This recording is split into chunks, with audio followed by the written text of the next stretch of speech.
tonight to another in a series of lectures. The Center for Inquiry defends reason, science, freedom of inquiry, and humanist values. And we, from time to time, are very pleased to have prominent scholars working on one or more of these issues through town, and we're delighted to have one very special guest here tonight. His name is James Giordano, and he comes to us from Washington, D.C. James Giordano is director of the Center for Neurotechnology Studies and vice president of academic programs at the Potomac Institute for Policy Studies in Arlington, Virginia. He's also a research associate of the Oxford Center for Neuroethics at the University of Oxford. He's the editor of journals and book series. He is a prominent neuroethicist, and he's here tonight to explain to us what is going on in cutting-edge fields of brain sciences and the ethical issues that arise from this research. James Giordano also became involved with the MA program in Science and the Public, which the Center for Inquiry does in collaboration with the University of Buffalo across the street. So please help me welcome James Giordano.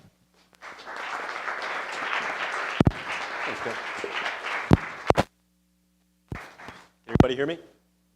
Microphone's working okay? Good. Thank you.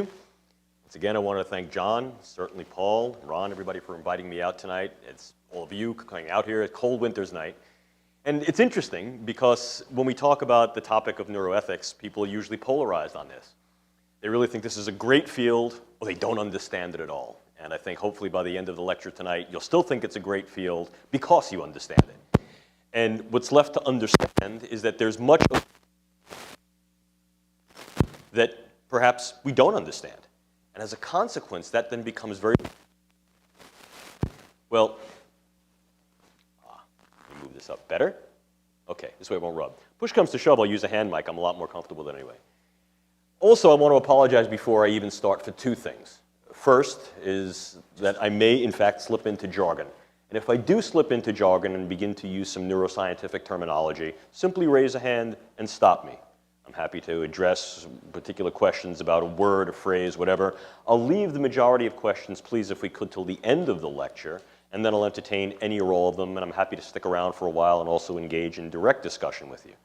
Number two, you've recognized by now that this is not an Oxford accent, haven't you? This is a New York accent, and as the coffee begins to wear off, it gets ever thicker. It's not a speech impediment. It is a New York City accent, so I apologize for both in advance. But it's funny, because when we approach this field of neuroethics, as I said, the subtitle of this particular talk that I offer you tonight is From Synapses to Society.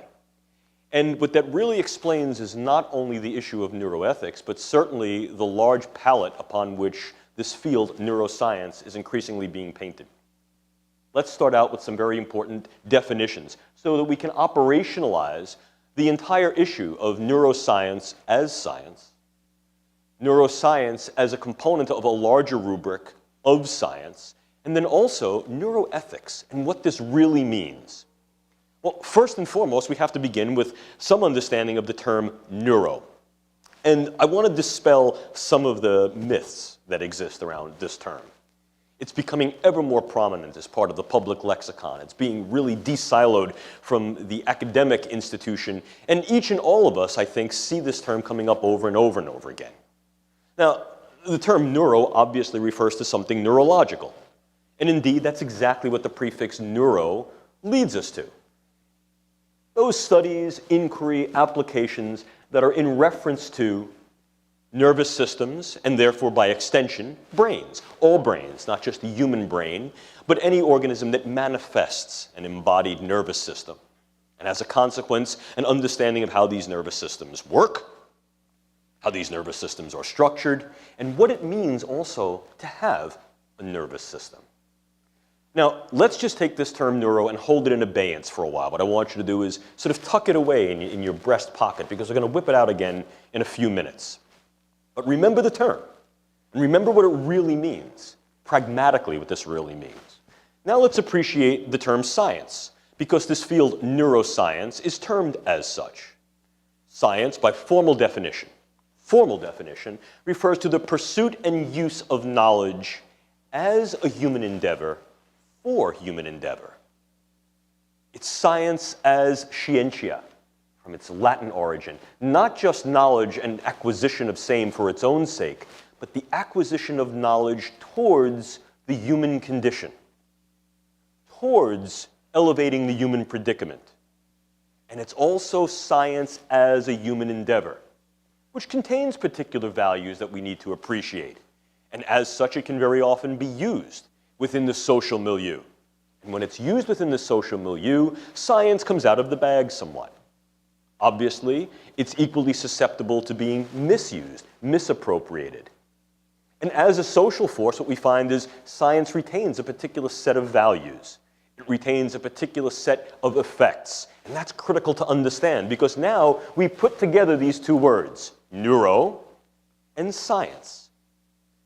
Studies of the function of nervous systems and brains, what they do and what they mean, as a human endeavor for human endeavor. Not just knowledge for its own sake, but knowledge for some meaningful good, which also helps us to understand how humans appreciate what the good might be.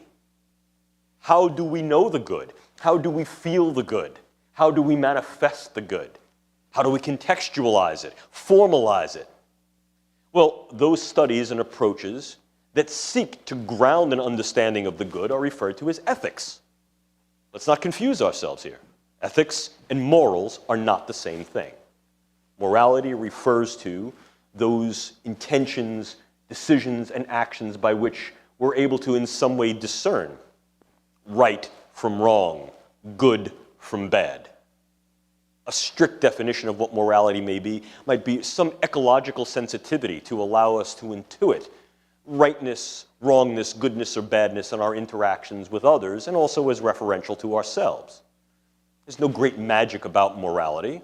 Working to understand how we intuit, know, act, and behave morally may also be one of the areas of focus of neuroscience. But if I put those two together then, a study of moral sensibility, thought, emotion, and behavior, and how brains and nervous systems foster that sensitivity in those actions, well, then I put the two words together, then don't I? But interestingly, we don't call that neuromorality, although the argument has been leveraged that perhaps we should, and I agree. We call that neuroethics in the first tradition. The philosopher Adina Roskies, back in the late 1970s and early 80s, advanced that idea. She said that this field, neuroethics, really looks at the study of neurological mechanisms of moral cognition and how that then is enacted by various systems of ethical thought. And that was very much reflecting of the European tradition that I was brought up with. That tradition that poses that that's what neuroethics means. In reality, it is neuromorality, the studies of the neurological basis of morality. However, in 2002, the late New York Times columnist William Safire used the term neuroethics at a Dana Foundation conference, and it caught on like a match thrown on California dry brush in the middle of August. Boom! All of a sudden, the term neuroethics was no longer just part of the lexicon of the intelligentsia and academics, but it was escaped out into public use. It's in the second tradition that neuroethics has gained particular traction. That is to say, what are those ethical issues that arise in and from the study of brains and nervous systems, neuroscience, and its potential uses and applications in medicine, in public life, and in national defense, security, and intelligence. So what we see is in this field, neuroethics certainly is embodied a bulk of neuroscientific research. But in actuality, we see two traditions. The first tradition that examines the neurological basis of moral cognition, emotion, sensibility, and action, and by extension, how we as humans utilize that particular sensibility and cognition to look at our own approach to the study of the brain. We see these two in interaction. They're interdigitated. In some ways, this reflects an older concept known as the Piagetian circle of science. They are indeed reciprocal. But again, let's not be confused. Remember that what ethics refers to is systems that have been developed by humans to describe, predict, and in some cases dictate moral conduct. We make ethics. However, it may very well be that our brains and nervous systems create some proto-elemental system by which we're able to intuit goodness and badness and rightness and wrongness in our conduct. We then go on and formalize that. What do we do with this knowledge? How do we use this knowledge? Well, much of this knowledge, in terms of neuroscience, and increasingly both traditions of neuroethics, are focused upon this: the human brain, the proverbial 3-pound enigma. And when most people see this, they're amazed at the size. Most people think it's bigger than this. You know, we tend to think, well, it's the size of the entirety of my head. No, it's not. This is mine. I take it out every night and floss it, and then I put it away.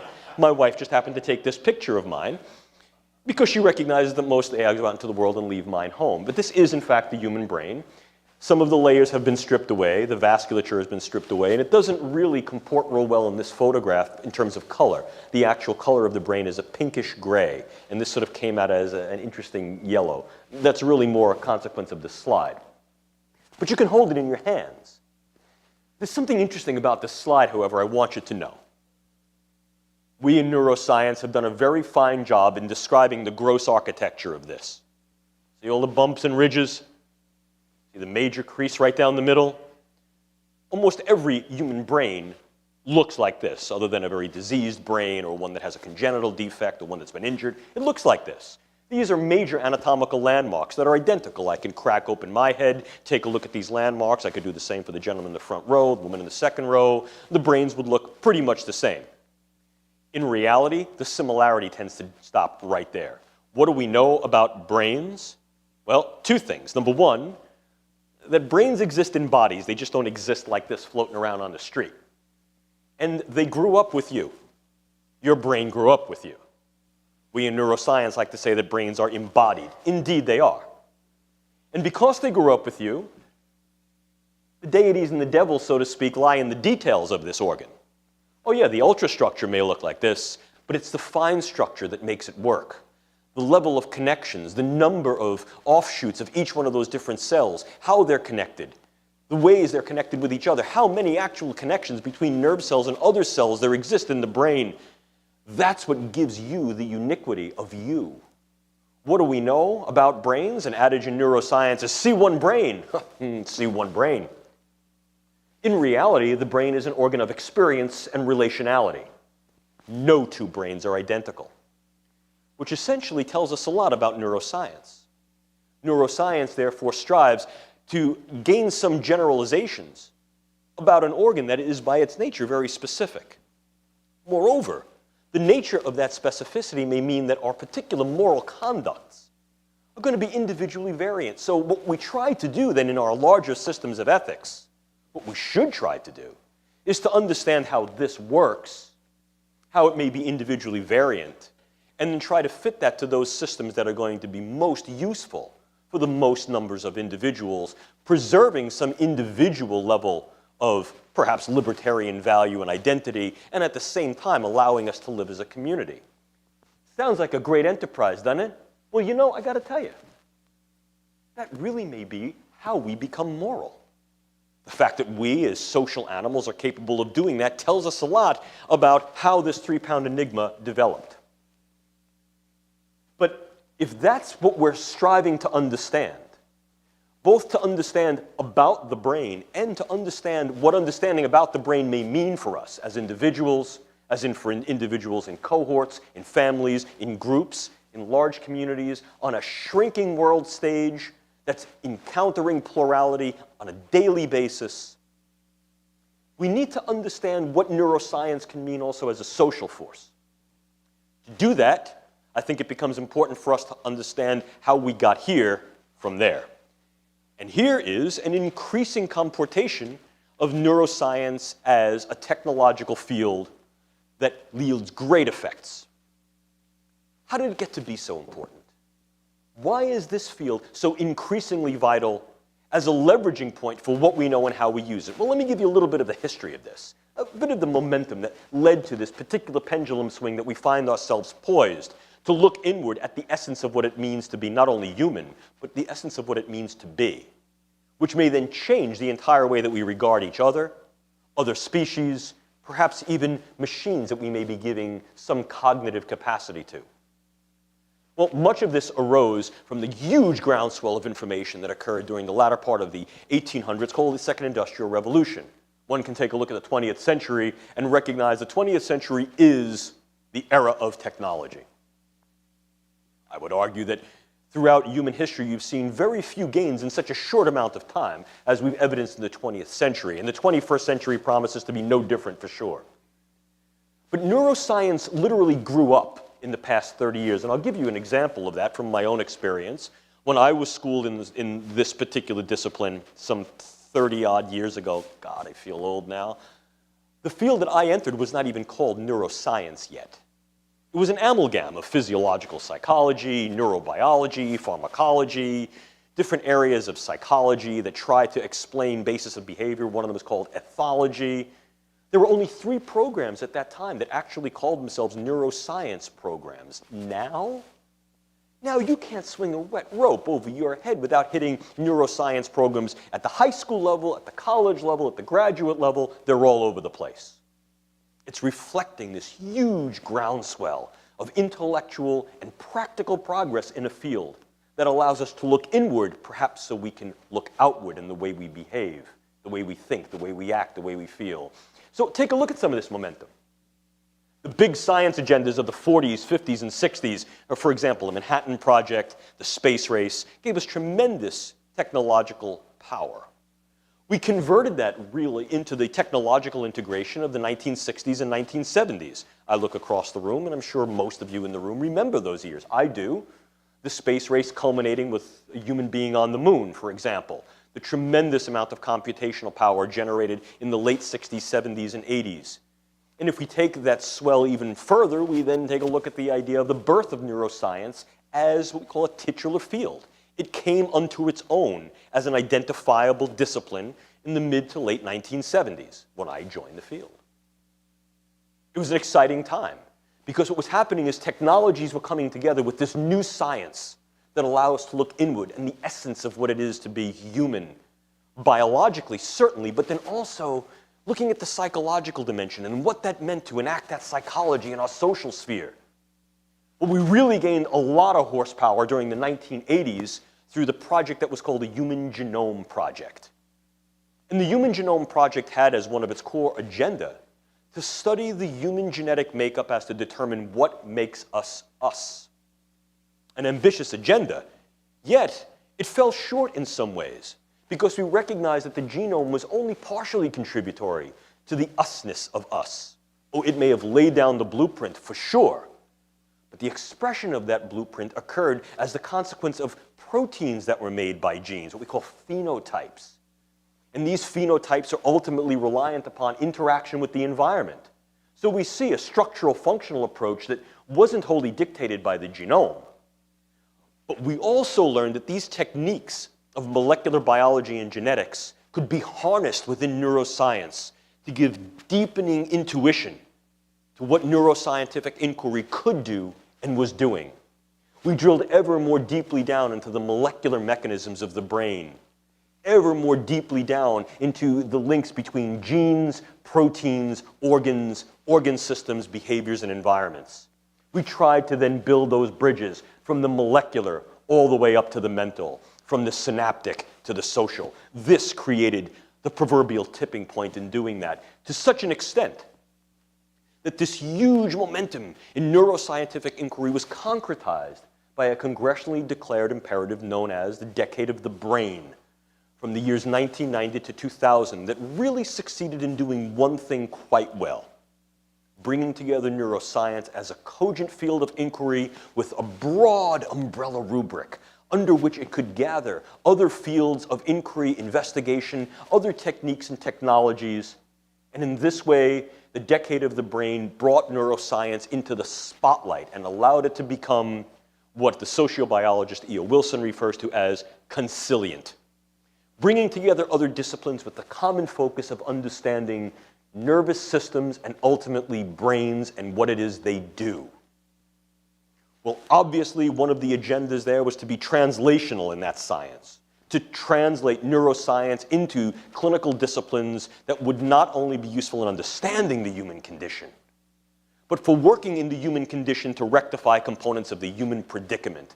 What component of that predicament more exemplary of the burden borne than pain? So what we found is that in 2000, we had a reinitiated decade of pain control and research. Very proud to say that I was a participatory role in that particular decade and some of its agendas, both with regard to the research agendas and some of the policy. I'm also here to tell you it didn't necessarily do everything it was supposed to have done. It didn't solve the riddle of pain. It didn't bridge the gap between the subjective state of pain and being able to objectify it with technological means. And where did it stumble and fall into the explanatory gap? Right back on neuroscience. Because what was left is what the philosopher David Chalmers refers to as the proverbial hard questions of neuroscience. How is it that consciousness originates, arises in or from this organ brain? What makes things mental? What is the nature of the mental world? How do we reconcile the physical structure of the brain with this experience of consciousness, mentation, self? The decade of pain control actually re-evidenced that for us. It showed us not only the potential of neuroscience and its various disciplines, but the limitations, and we came screeching to a halt in front of the hard questions, awed once again by them, to the point that we recognized that the next investigative intuition would need to be on those processes of how brains do what brains do, colloquially referred to as the mind. Not to say that this is brain and this is mind. Let's face it, we simply don't know how mind occurs. We don't know how brain gives rise to that. Is it a generator? Is it an antenna to channel some natural force in the universe? Is it some combination of both? We don't know. This forthcoming decade of the mind, as proposed, creates something larger than a mere congressional stand-up. It's more of an international instantiation that brings various groups of researchers from distinct disciplines together to focus on this.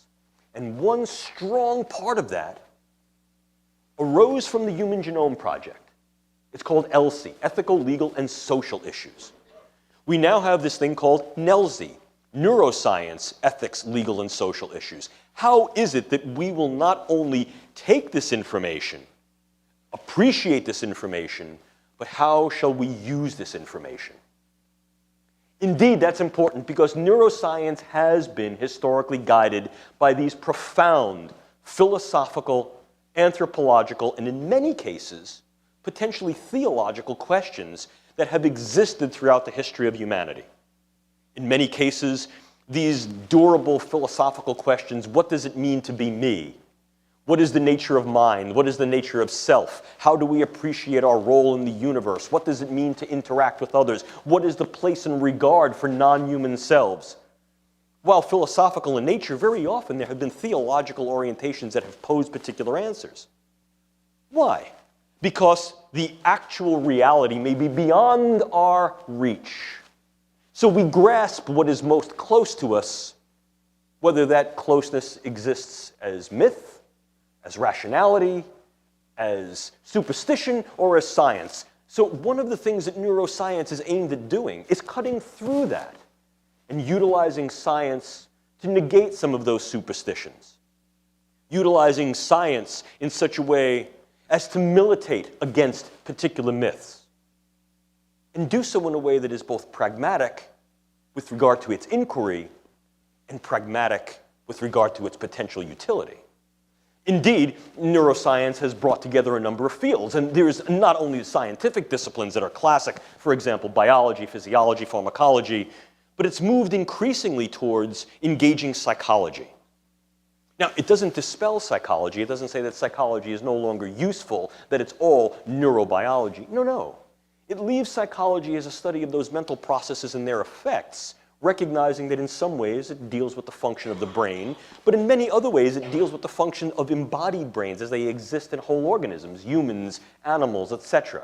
It leaves psychology as a viable discipline and remains consonant with it. By the same token, it's utilizing ever more engineering, both for the tools of engineering that allow us to manipulate various aspects of the brain to understand and see into it, and literally access the brain as well as assess it, and in some cases to manipulate the brain, and increasingly perhaps to reverse engineer the brain, to build things that are brain-like. Moreover, we find that you see the social sciences being pulled into the mix out of necessity. Why? Because any appreciation of the brain-mind necessitates an appreciation of the organisms that have one and how they interact with each other. And for humans, humans are by their nature bio-psychosocial creatures. And as a consequence, appreciating that entirety is important. Not to just be reductionistic, but to recognize how biological substrates affect our psychological perceptions, reactions, and how we engage those and how those may be affected within the various social environments that we create. How do we use that information in ways that are technically right and at the same time socially and perhaps morally good? This brings us then to the humanities, doesn't it? Obviously, we've gone back to addressing these profound philosophical, anthropological, and in some cases, theological questions and posing potential resolutions that are pragmatically grounded in the viability of neuroscience. Will neuroscience provide all the answers? No, but I think it'll provide some very important ones.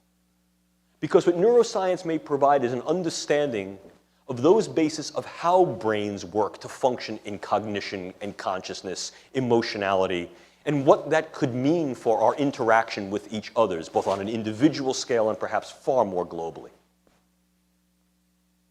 But that sounds very promissory, doesn't it? I could say, thank you very much, ladies and gentlemen, for coming. Go forth and prosper. Happy Yuletide. But I'm not. Because now let's look at the reality of this. Neuroscience has made ardent leaps in the past 30 years, indubitably. And it's taught us some very wonderful things about brains are. Well, what has it allowed us an understanding of? Well, certainly, science together with other aspects, particularly of the natural, good insight to what we call natural world, inclusive of biological systems like brains. How do these things work?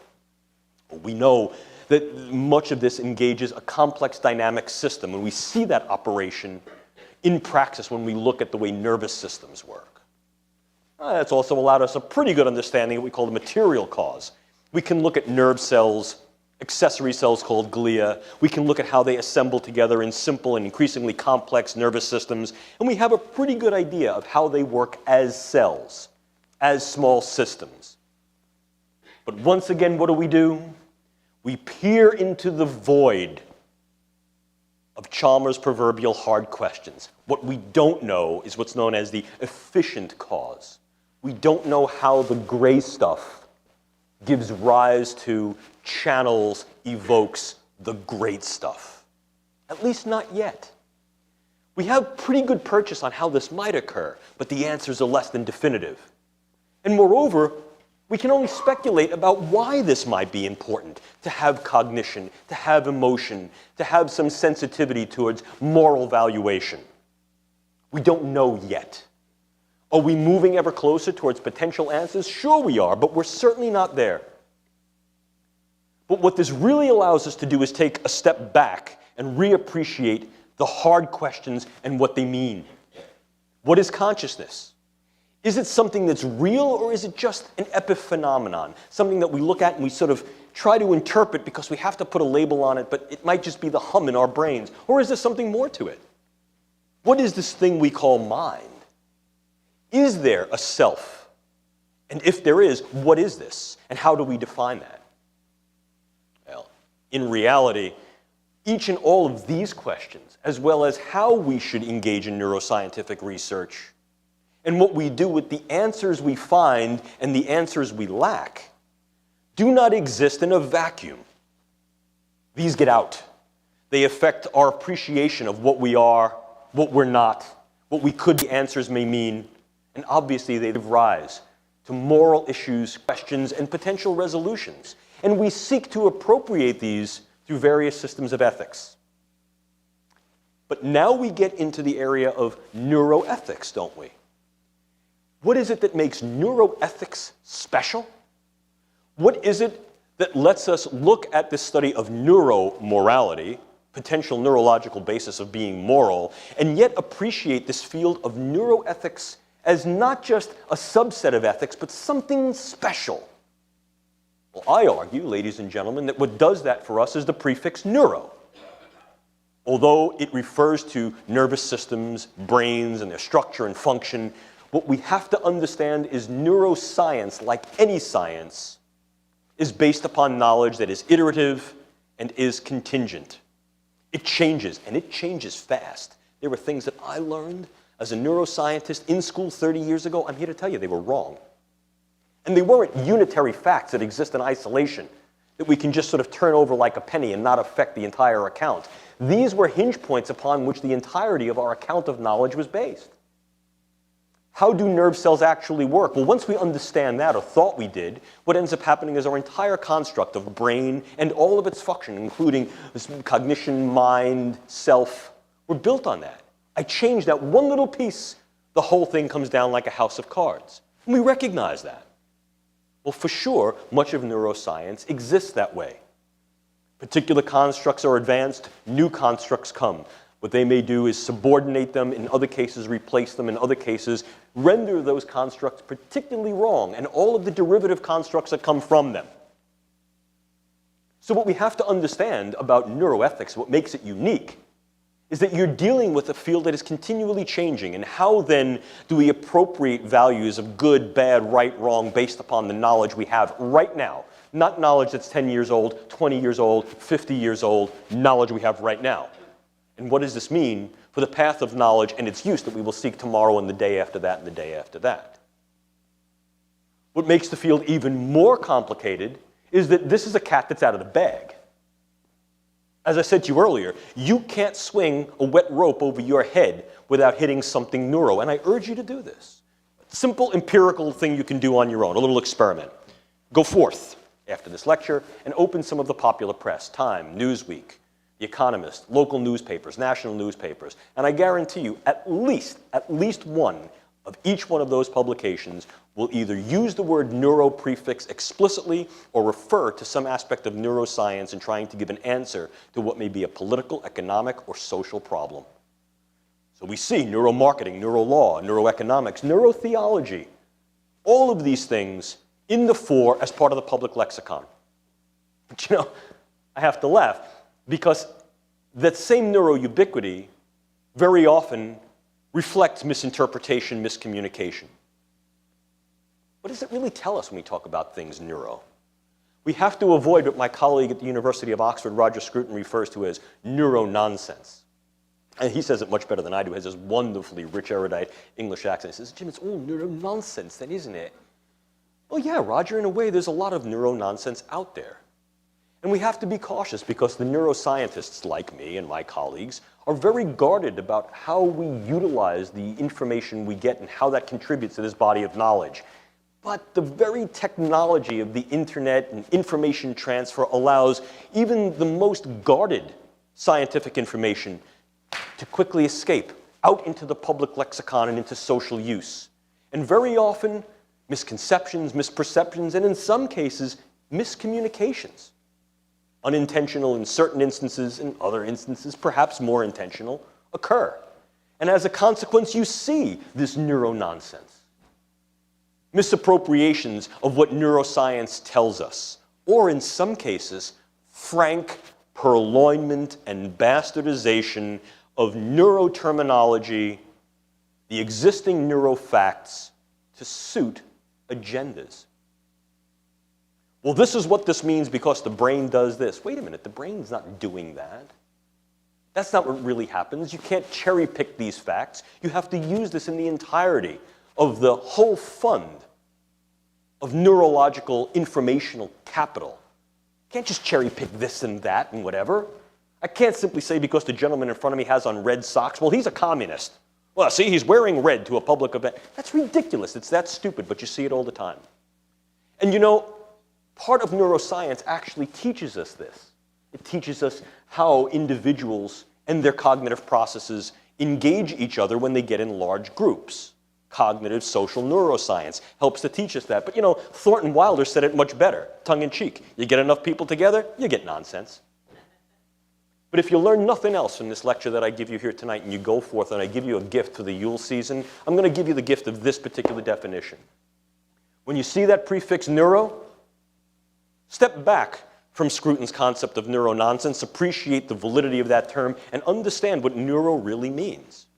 That prefix calls forth the discourse. It calls forth the debate. It's what makes neuroethics and neuroscience special, because it's dealing with the intersection of what we know, what may be currently unknown, and as we push the boundary of what we know, what may remain unknowable to us. And that's why these issues become so contentious and so provocative, because very often we're compelled to use partial knowledge.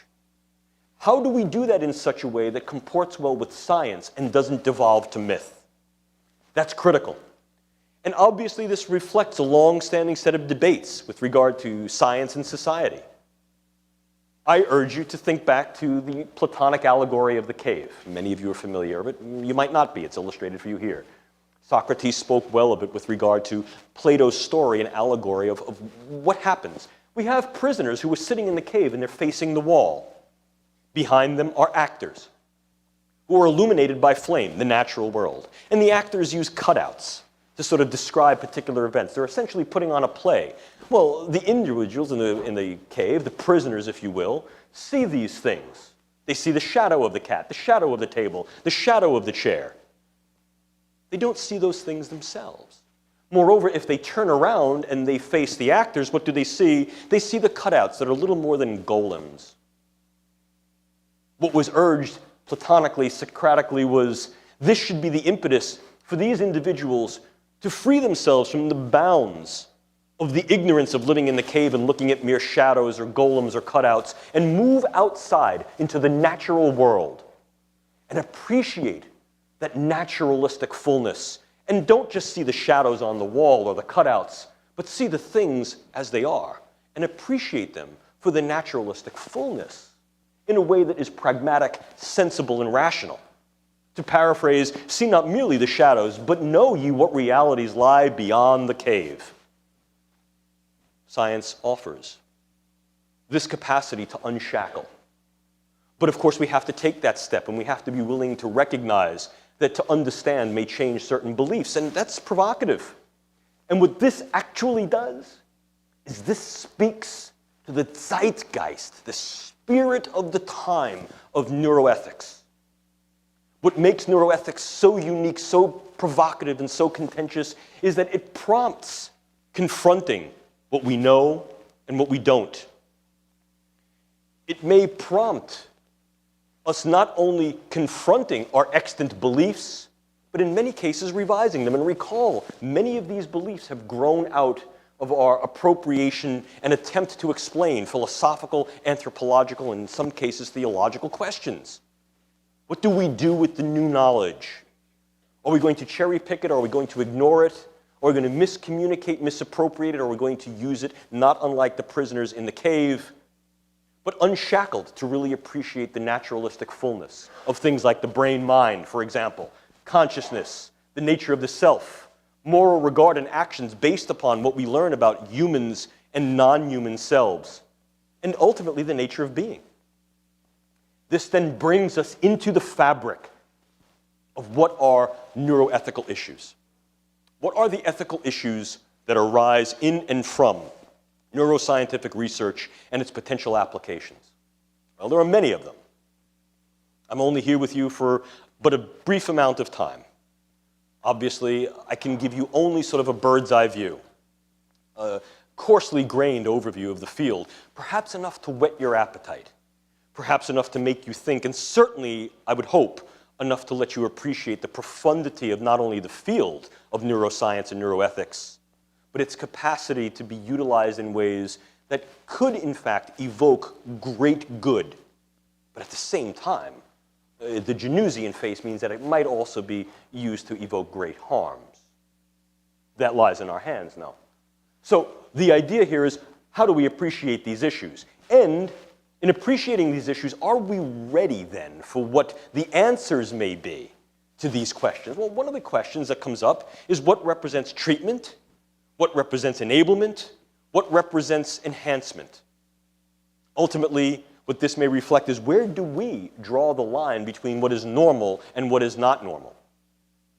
Who should be treated? For what? How?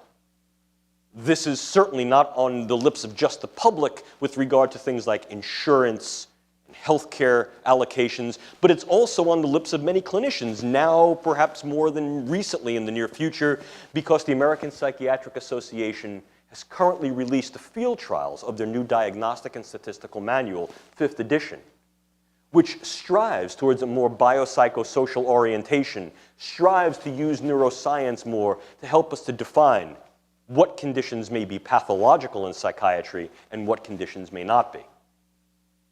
Well, the other issue is, well, let's just say we make the assumption that everything is fine to treat, which I think is a valid enough assumption. If we can do certain things, and it doesn't incur particular harms to do that, it doesn't impugn individuals' rights or hurt them, well, then perhaps why not? Well, then we have to look at both a philosophical and ethical as well as pragmatic question, which is, when we make particular gains, what might we lose? Taking that stance of saying, yeah, go ahead, let's do it, I think is fine, but not doing it in such a way that we're only looking at the tip of our nose, or we're only looking so far away that when we take the step, we fall flat on our face. No. For every existential gain that we may get, what might we lose? If, for example, I choose to eradicate pain and suffering through the use of neuroscience and neurotechnology, what does that mean for my treatment of other things and other people? Can I now just do anything I want to this guy or that woman because I know I could fix it? I can stick my finger in their eye. Oh, that's terrible, horrible, miserable, you're going to hurt them. I'll make it better. So we have to recognize what are the gains and losses, not just proximately in the short term and not just proximately to me, but to contextualize this to ever-widening social contexts that may not necessarily even work off the same set of ethical or legal systems that we do. Because once again, remember, once this kitty gets out of the bag, kitty got claws. Very, very difficult to retract this stuff.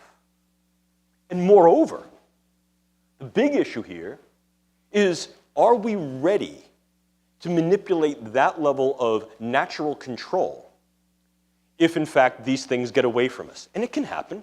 Certainly it can happen. Much of our science fiction is based upon these dystopian scenarios, but much of scientific reality tells us the same thing. That we didn't look far enough down the alley or didn't anticipate looking around the corner. And perhaps 50 years ago, the pace, scope, depth of the effects induced by this may have been containable or recoverable, and in some cases forgivable. But now, given how profound our capability through science and technology, and the focus of that on the very essence of what it means to be brain, self, and not only our own, but others, are we really ready to deal with, are we prepared for what may be runaway effects, either of the science and technology where things get out of hand, or this other set of effects called Wechselblatt effects, which can be nicely summarized by saying nature's got a really nasty sense of humor. And sometimes I drop a domino here and drop a domino there, and I think we're good, but I don't recognize what I may be doing to the larger ecological milieu that then comes back around and bites me in the fannies in ways that I'm completely unprepared for or didn't see coming. So, what then are these issues? What does neuroscience posit to do that gives us perhaps some opportunity to evoke great change? But also, what are the questions? Real and misconstrued. So, for example, this is one of the areas of hottest provocation and contention. The fact that we can peer into the living brain. You see before you on these cascade of images falling like cards, increasing sophistication of the capacity of various forms of imaging to identify structure and function within the living brain. We've gone from plain film X-ray, PFXR, to the use of an X-ray-based technique called computerized tomography, to a more sophisticated technique that utilizes magnetic spin and passing a magnetic current into static tissue, to then translating that into something that's not just static, but dynamic, that assesses blood oxygen levels in various areas of the brain to give us images that look like this. And then ultimately utilizing something even much more sophisticated, diffusion tensor imaging, that is based upon differential activities of water in the brain that allows us to then get these wonderful track tracing pictures that we can then marry to physiological techniques like encephalography that show different brain areas doing different things in real time. This is brain imaging. But for those of us who've done brain imaging, who do brain imaging, we'd be the first ones to tell you that as beautiful as this is, as intuitive as this is, as powerful a tool as this can be, it's impacted by a number of limitations that we've not yet been able to delimit. This is as much art as it is technical skill. The brain doesn't really light up like this, folks. I don't crack open the head and see a bunch of pretty colors. Neurons are not color-coded for easy identification that light up, one to snooze, one to eat, one to make love. It doesn't happen that way. These are man-made images based upon differential activity of some physical property that is then enhanced through the use of color in a computer. What are the pictures really telling us? Well, they can tell us some great information, but let's not turn these things into fiction, shall we? So the question then becomes, well, when we image the brain, are we reading minds? Is that what we're actually doing?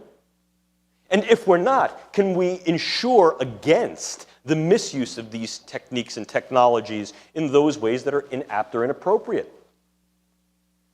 Then we revert back a bit to the human genome and advance that fast forward into the age of the decades of the brain and the mind. We utilize genetics both as an assessment tool and as a manipulative tool. And before you, what you'll see I'll do frequently is I'll intersperse scientific fact, those wonderful brain images, with science fiction, wonderful posters from our hopes, fears, utopian visions, and dystopian expectations. Through neurogenetics, we're able to predict what the genetic assemblage may be of brains, how that genetic assemblage creates the structure and perhaps function of brains. And we may be able to predict dispositions to particular states of being, pathologic conditions in one's future. I can look and I can say, well, I can basically read your genotype and I can say that I think there's a pretty good likelihood that by the age of 39, you can thank me later, by the age of 39, you're going to develop schizophrenia. Does that make him a schizophrenic? I can look at her and I can say, well, by the age of 29, pay me later, by the age of 29, there's a very good likelihood you're going to develop chronic pain. Well, it may be valid enough to do that if I can do something to mitigate that or prevent it. It may be valid enough to do that if, in fact, what I then do is I open up a variety of opportunities to offer you the likelihood of change. But that same level of information might be used to create stigma. He's a potential schizophrenic. Do I really want him marrying my daughter? She's a potential chronic pain patient. Do I really want to employ her and give her insurance when I know that the littlest injury is going to put her flat on her back and she's going to milk me forever? Moreover, if in fact I can identify it, can I target it? So is it not just a question of making particular predictions that I may not be prepared to deal with, but also to create particular things, to manipulate the genes and proteins of the developing or even before birth, prenatal brain, to develop designer cognition, designer neurological function, designer personalities. Now, I'm not saying whether this is right or wrong, because we could create ideal sets of scenarios and ask the simple question, why not?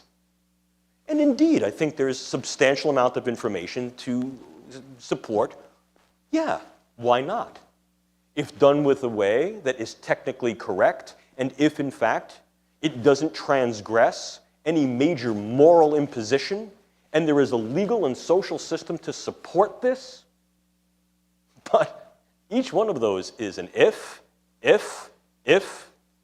These are what we sometimes call hanging contingencies. If and only if. Because if it's not if and only if, and we take that step, will we then tumble down a proverbial slippery slope? What checks and balances are there? Oops.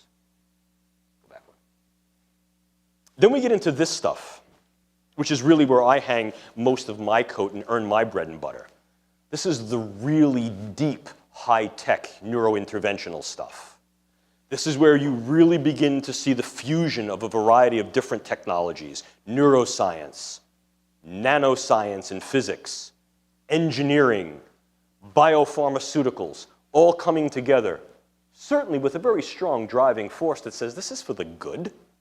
Nobody is scheming away in a laboratory and go, oh, I'm really going to be a schmuck, let me do this. At least not initially. The idea here is how can we utilize this neuroscience and these neurotechnologies to improve the human condition and eradicate the human predicament? And these are some ways we can do it. Drugs. The new drugs that are based upon the latest understanding of neurological systems can be viewed as incredible sharpshooting agents.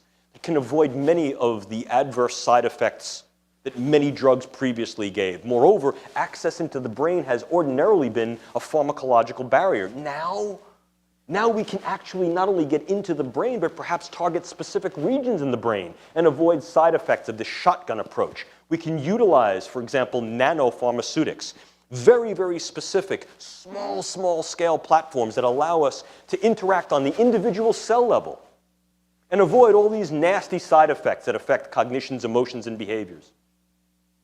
Absolutely we can. Moreover, we can develop indwelling devices that used to be huge, big, clunky things that now are increasingly being shrunk down with the same level of speed and sophistication that we see in the computational apparati that we use in our daily lives. Computers used to be huge. Now look at the size not only of this, but of the palm held, the Crackberry, the Trio, the iPod. All of these things show that what's happening is that the conflation of multiple technologies allow for scalar dimensionality that increase ease of use. Here too, brain implants used to be big, clunky things that incurred terrible side effects, very often damaging the brain when you put it in, and there was risk of bleeding and infection.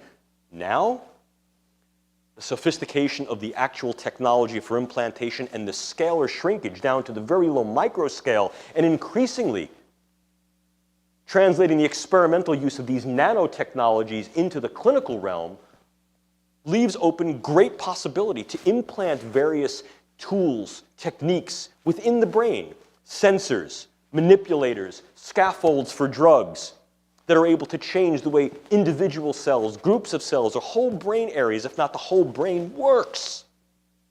Before you, on the top slide, you see a microimplantational device that is wholly housed within the skull. These wires and this device is totally invisible to the outside. This is an individual who has a stimulating device housed beneath this large muscle, beneath their trapezius muscle, hiding here under their collarbone, that is delivering stimulatory impulses to the brain and controlling, in this particular instance, Parkinson's disease.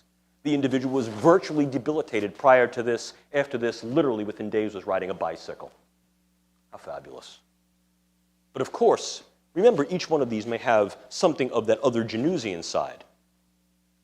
I'm here to tell you, ladies and gentlemen, not a month goes by where I don't get a call at my institute by someone telling me that someone in the government implanted one of these things in their brain without them knowing. I'm not kidding. So we see that the fears and apprehensions are there, not only about what we can do for the good, but what we could do for the not so good, and who's doing it, and what we should do to militate and mitigate these potentially positive and negative trajectories. Moreover, one of the things we recognize is we don't have to go into the head. We can affect brain function from beyond. And of course, you're thinking to yourself, sure you can. Give me a 2x4 or a gun. Watch me do it. But far more subtle than that. Simply by passing magnetic currents into different brain areas. As you see here, the coil on this thing called transcranial magnetic stimulation. At this point, still relatively crude, the technology is making ardent strides towards progress, so that in reality, the specificity of that technology will be such that within the next 2 to 5 years, we'll be able to pinpoint how we can change the biological activity of various brain areas quite well, and as a consequence, change the overall networks of how the brain functions to give you cognitions, emotions, behaviors. We can do that. In whom? How? To what ends? I'm all for it. I make my bread and butter doing this stuff. We have to be cautious because the power of these techniques and technologies is overwhelming. And we want to assure that in fact these things are used for the intention of manifesting good change to the human condition without being purloined or bastardized. And moreover, of course, you then get to the area of transplantation, which is a tremendous landfall, which is advocated recently by the lift on the moratorium of stem cells, which is a wonderful thing. And here we see the idea of tissue transplantation and even genografts, genetic grafts, so that now genetic material is reintroduced into nerve cells and into cells that develop into nerve cells, so we change the potential for what the brain and its cognitive effects may be.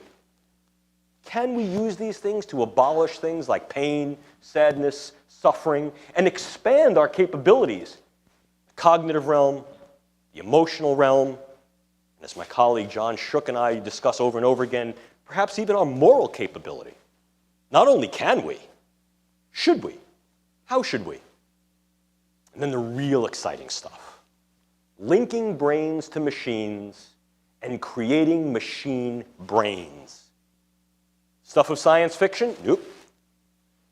Ongoing program known as augmented cognition has gained tremendous momentum through the conflation of a variety of governmental and non-governmental research agendas and applications. Creating applications for wisdom transfer, enhancing learning, utilizing machine learning. We do it all the time. We do it through this device, we do it through our trios, we do it through a variety of different technological implements. Now we're shrinking those implements down. Many of these implements will be wearable. Many of these implements in the near future may be implantable that will then link us real time to the internet and data clouds that make an unlimited amount of information available to us all the time. You see the evident benefit there. Moreover, by doing that, we then step onto the more forward part of that rapidly moving train that the researchers Klein and Kleins referred to as cyborgization. The iterative and progressive interaction of humans and machines to the point of inextricability, where the machine is integrated into the physiological, psychological, and social fabric of the human. Well, in reality, we're already seeing that socially. We may already be seeing that psychologically. Biologically is the next step, and we're very, very close. And when we do that, this then cracks open the door of this field known as transhumanism, which may be a debatable term. How much of the human do I have to modify physiologically or through the use of some technological device for it to be not wholly human anymore? Contact lenses, a hearing aid, a pacemaker. How much do I need?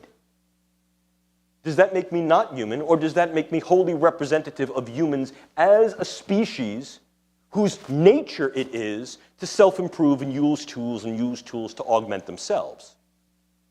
What are the issues?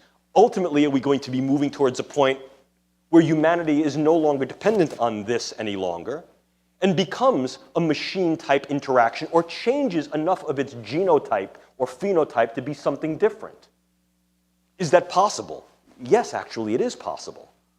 What are the probabilities? Well, at this point, it's still in the future, in the somewhat distant future, but are we ready to continue to move in that direction? And even if we are, and I make a strong argument that we have no choice, are we going to be viably prepared for what we might do?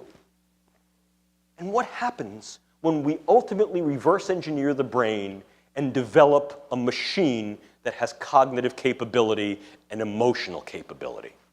Are we ready for the first time the machine literally uses the first person singular I and tells us how it feels? What do I do when I unplug it?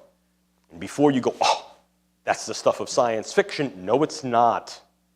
In reality, we used to think that way about animals, and now we recognize that animal brains give rise to animal cognition and consciousness. How will we regard the animal? How will we push back on particular long-standing social and sometimes religious traditions that said that human beings are the be-all and end-all in the universe, and we recognize that we might create something that's equally as good or better, and we look out over a field of potential other organisms, and they be just as good and different? These are not just scientific developments. These are developments that affect the social fabric of our moral regard and conduct. Oh yeah, we might like to joke and go, well, we've already built a new governor of California. We don't need a new one. But in reality, the notion of the cyborg looms large in our aspirations and our anticipations. What might we make? And the ultimate issue, can we handle it? Can we handle the truth that these neuroscientific questions may foster? Can we handle the answers? Can we handle the unknowns? When the truth is looking in the mirror and going, we just don't know. And what do we do with that? Is that something we can handle? And even if we can, how are we going to handle it? And this is that interesting point where neuroethics becomes NELSI. Neuroethics, legal, and social issues in interaction. And there are many. Can we utilize neuroscience and neurotechnology in ways that help us to navigate the law? Can that contribute to the law? And how do laws affect what we study, how we study it, and how we use it?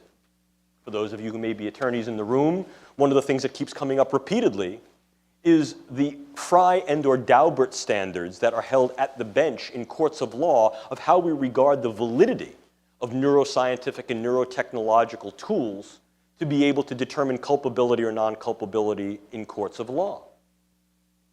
Moreover, we'd love to say that, yes, this is good. Obviously, taking a strong libertarian stance, as we're so fond of doing in the United States, this then opens the door of possibility for each one of us to realize individual goals and ends.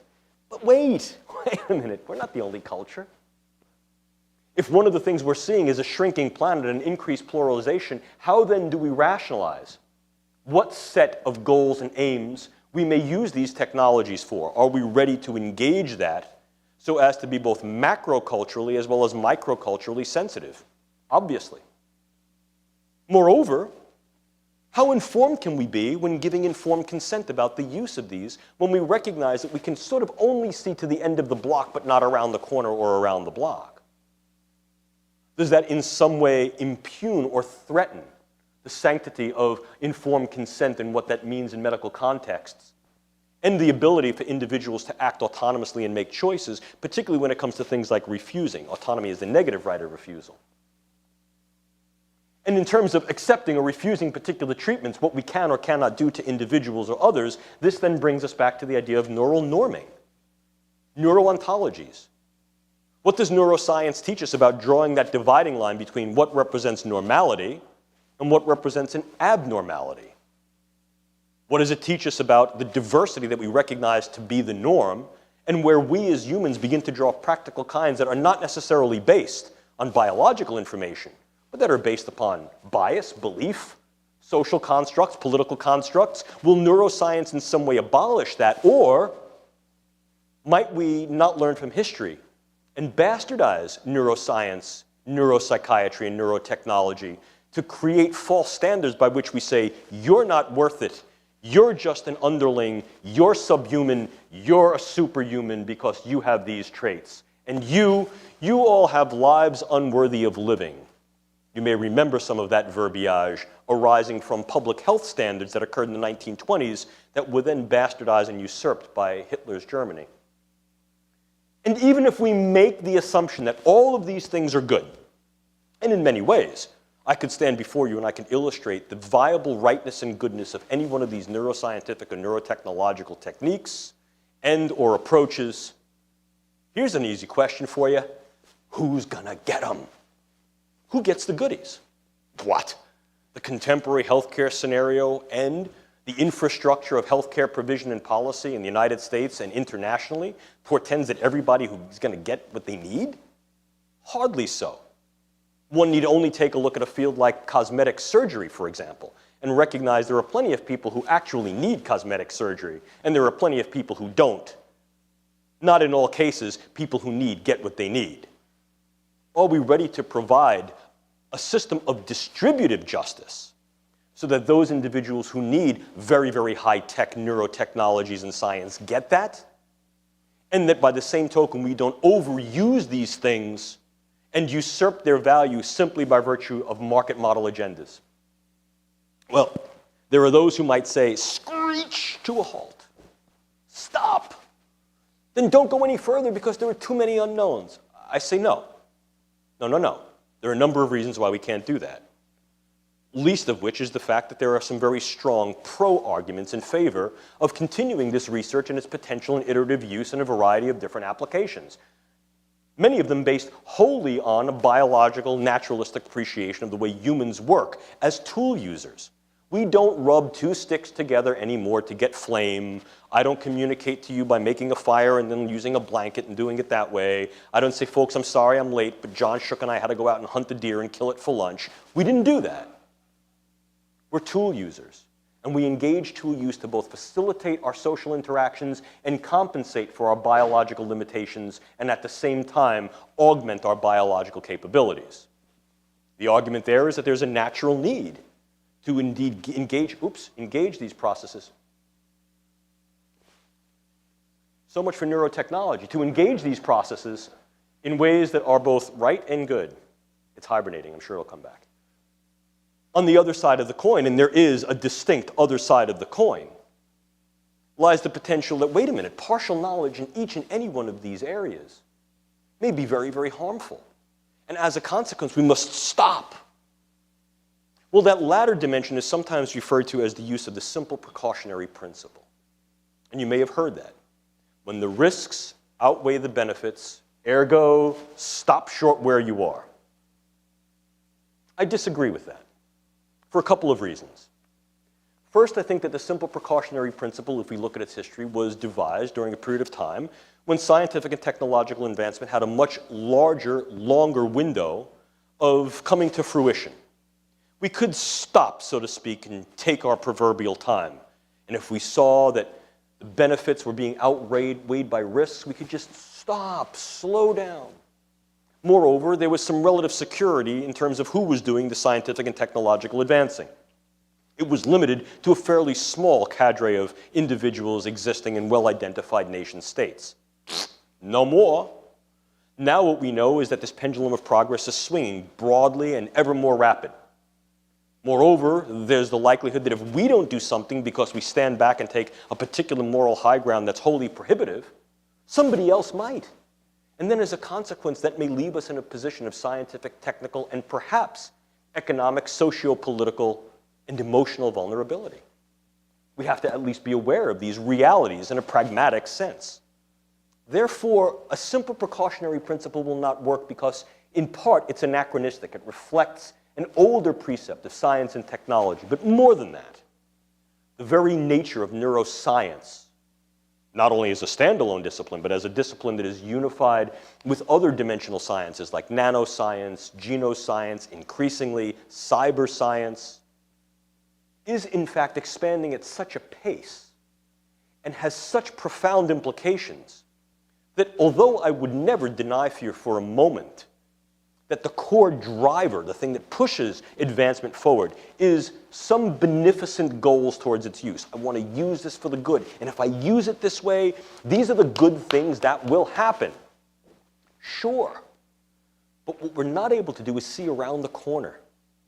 These are frontier areas of science, ladies and gentlemen, and as a consequence, it rapidly advances us to this horizon of knowing, of potential, of doing. And when we get to that horizon, now we have to peer over.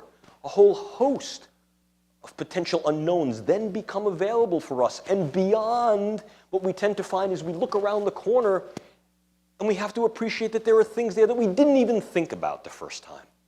Which means that a simple precautionary principle won't work for the simple reason that when we're dealing with these very advanced dimensions of science and technology, the potential burdens, harms, and risks outweigh and outnumber the more proximate benefits. Even if what that means is the longer I keep something out there, the more potential it has for people to misuse it. If I have to worry about all of those things, and worrying about those things makes me stop in my tracks and not research them, study them, and apply them, well, then what ends up happening is progress would stop, at least for us. It doesn't necessarily mean it would stop for others, and it doesn't necessarily mean that those others who it would stop for have the same social and political agenda as we do. I'm being a realist. So what does that really mean? It means that what we have to really do is avoid a simple precautionary principle and take a step back and recognize that we have to pragmatically analyze the scenario here. We have to recognize that the status quo is progress, that we're surfing and riding this particular wave of progress that's compelled to push us forward. We can't simply stop. The wave will wash over us, number one. Number two, we're responsible for surfing that wave. We're responsible, I'm here in Buffalo, surfing's a non-entity, for snowboarding that wave. It's a balancing act. What can we do? What should we do? What should we not do? In whom and why? What things should we study? In studying these things, what are the potential answers that come?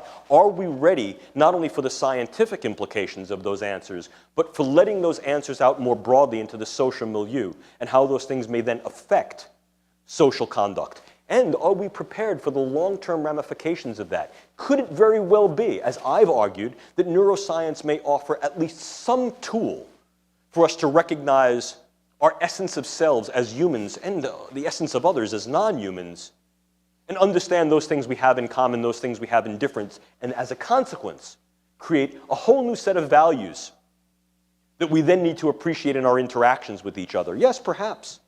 Could those things be bastardized and purloined? Yeah, they could. Do we have to be at least aware that that's possible? Sure. What does that demand? That demands a stance of preparation. That demands that we be prepared for the likelihood of these things to occur, recognizing that the status quo is progress. Therefore, what do I call for? Well, I call forth two philosophers. I call forth John Dewey and Hannah Arendt. You may be familiar with either, you may be unfamiliar with both. John Dewey, a famous American philosopher, very, very well known for being a stalwart of the movement called pragmatism. A pragmatic assessment, pragmatic with regard to our disposition and our capacity to analyze. Hannah Arendt, a phenomenological existentialist philosopher who was one of the students of the psychiatrist and philosopher Karl Jaspers, an equally prominent figure of the 20th century, looked critically at human nature, the human predicament, and the human condition. And I offer these two philosophical approaches that I'll embellish upon now as viable signposts for how we might move forward. One of the things I urge that we do is we mind our Q's and P's. Mind was there for a reason. It's a play on words. You get it on the way home and you'll giggle. When we mind that, what are the questions? The questions are not only the questions of neuroscience. What is the nature of the brain-mind? What is consciousness? What is the nature of the self? What does that nature of the self mean for the nature of morality? What does that then mean for the nature of our conduct beyond science with regard to the social sciences, humanities, and ethics? But also the neuroethical questions that I urged of you here tonight. How do we use neuroscience? How can we use neuroscience? How should we use neuroscience? Ethically, legally, socially. And what are the implications of that use? How do we militate that use so as to try to mitigate potential harms and augment viable goods, and at the same time utilize neuroscience to perhaps understand what those goods are? Well, in reality, what I urge is taking a pragmatic assessment of neuroscience and what neuroscience offers. Adapting a sense of Dewey-esque naturalism to appreciate the real, quote, nature of the brain and its function, consciousness, cognition, emotion, this thing called mind.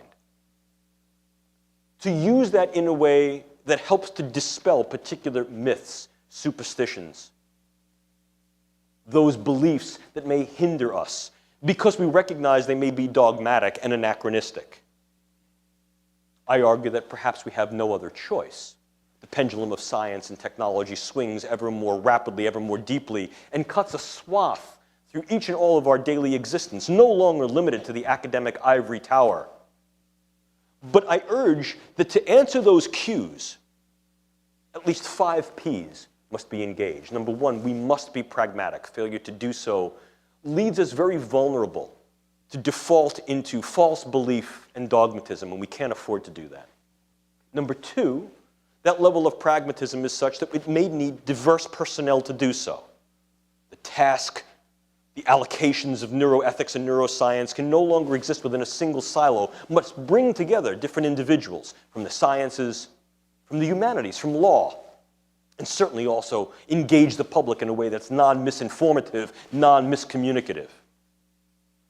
Those personnel must also be, in a very real sense, pessimistic through their skepsis. That is to say, they have to be able to turn the rock over and go, yeah, the driver may be good, but what potential harms might come of this? Not just to then drop the rock and move away and go, no, I don't want to look, but to say, now, how do we mitigate those harms? How do we recognize that those harms may leave certain individuals more vulnerable while affecting good here? How do we seek to balance that in those ways that are socially viable? Moreover, then, how do we enact that in a process?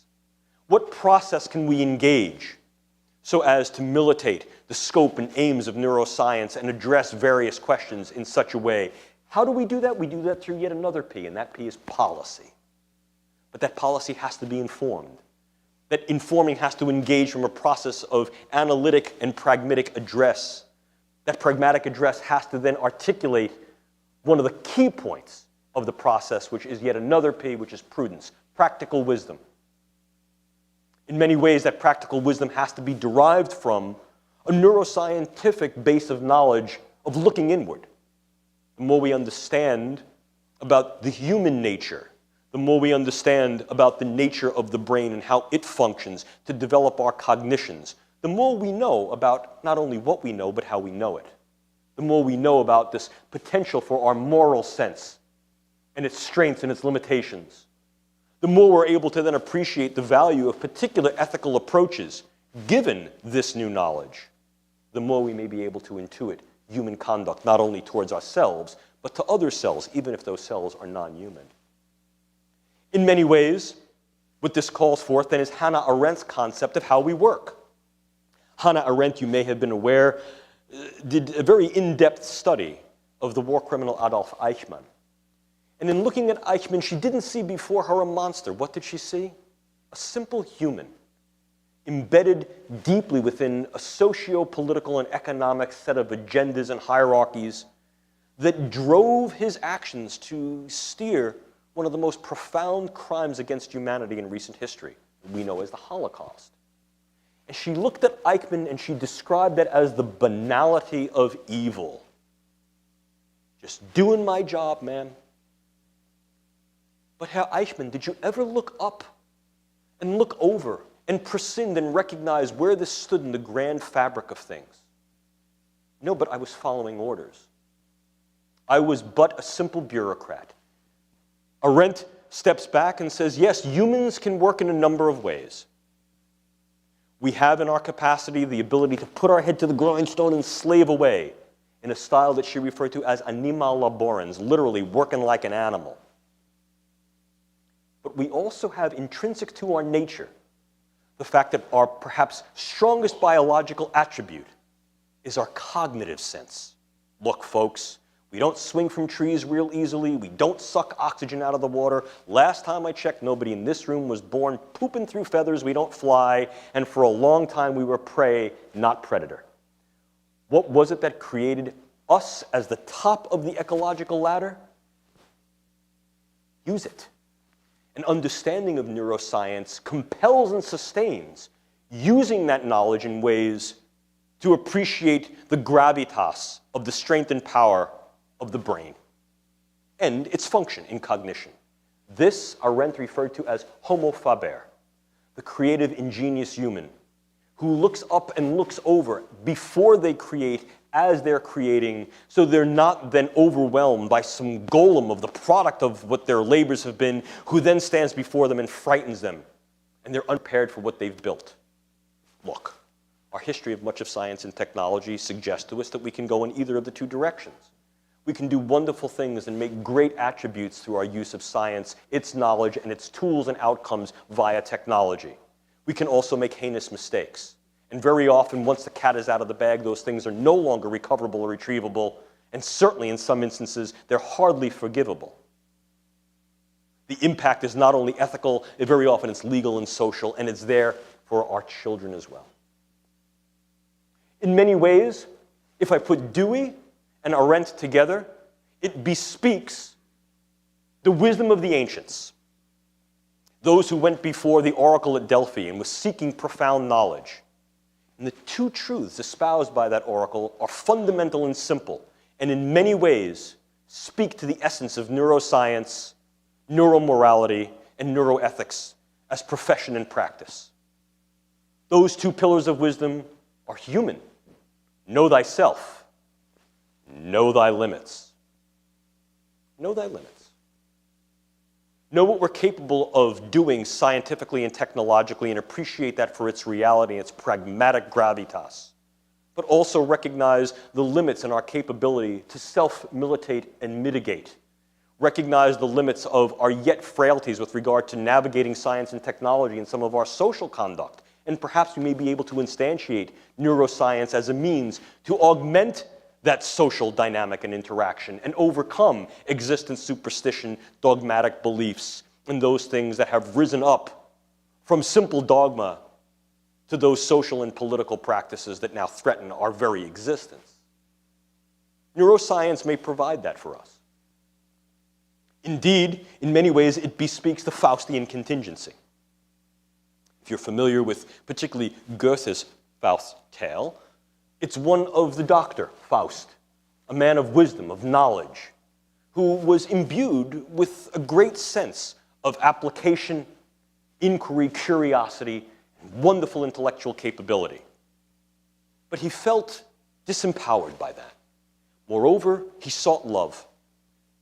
The object of his affection there before his eyes, he didn't think that he possessed the viability to love completely. So he wanted more knowledge, because knowledge brought power. And he begged for that knowledge. And what did he seek? He sought from Goethe, which was the fallen angel Mephistopheles. And Goethe picked his words quite well.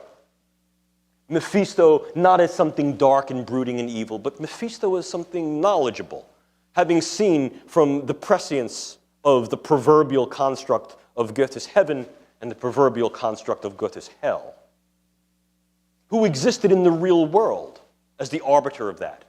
Do what you will. And Dr. Faust makes a pact with Mephistopheles and says, if you'll give me unlimited knowledge so I can have power and win the love of my dreams, I'll give you my soul. Because that's eternity. Mephistopheles says, yeah, sure, I'll be happy to do that for you.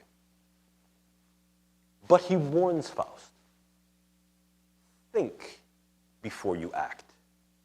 Look, learn before you leap.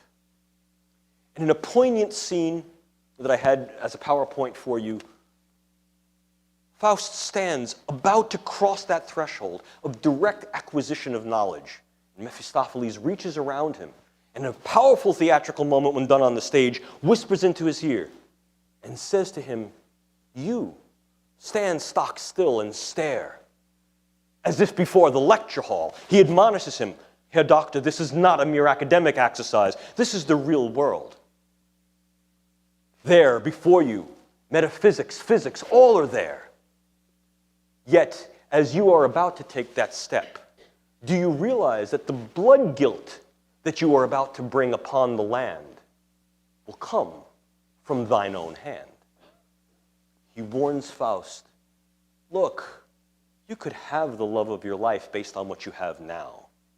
You can certainly acquire great knowledge and information, and I could even give it to you. But are you prepared to take that step? In many ways, the Faustian contingency bespeaks the oracle at Delphi.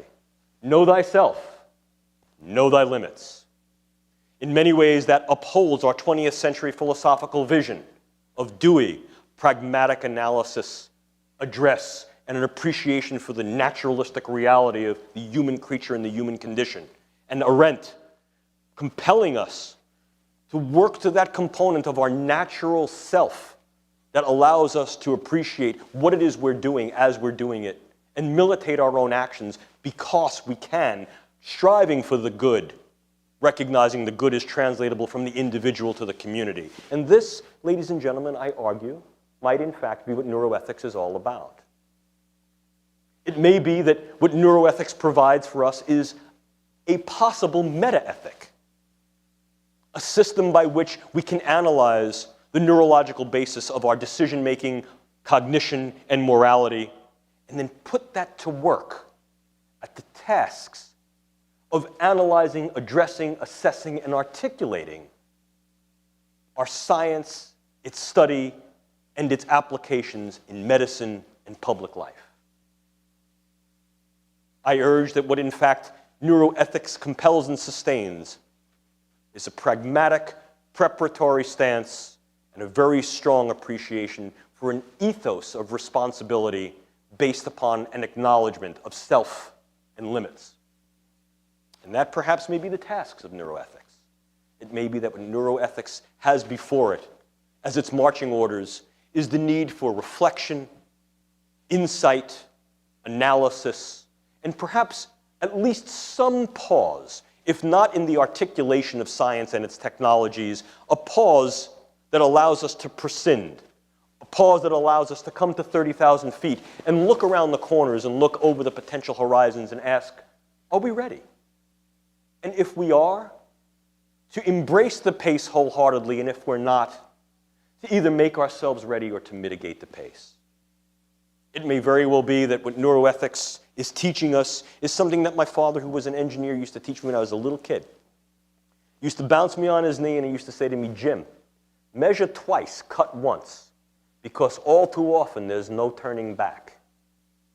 Perhaps more than ever, what neuroethics can teach us is the need to measure twice, inclusive of the measure of what we are in our naturalistic reality, and measure pragmatically what the tools of neuroscience and its technology truly afford us, measure what the impact and meaning of what we are and what those tools will do to us before we take that next step and cut. And as a result, I think that the work of neuroethics is well cut out for it. And I hope that you appreciate both neuroscience, neurotechnology, and neuroethics with a newfound insight that allows you to not only reappropriate and reappreciate the prefix neuro, but understand the complexity of how this thing neuro really takes shape, takes form, and may be enacted in the human condition. That, ladies and gentlemen, is neuroethics from synapse to social group. Thank you. Thank you.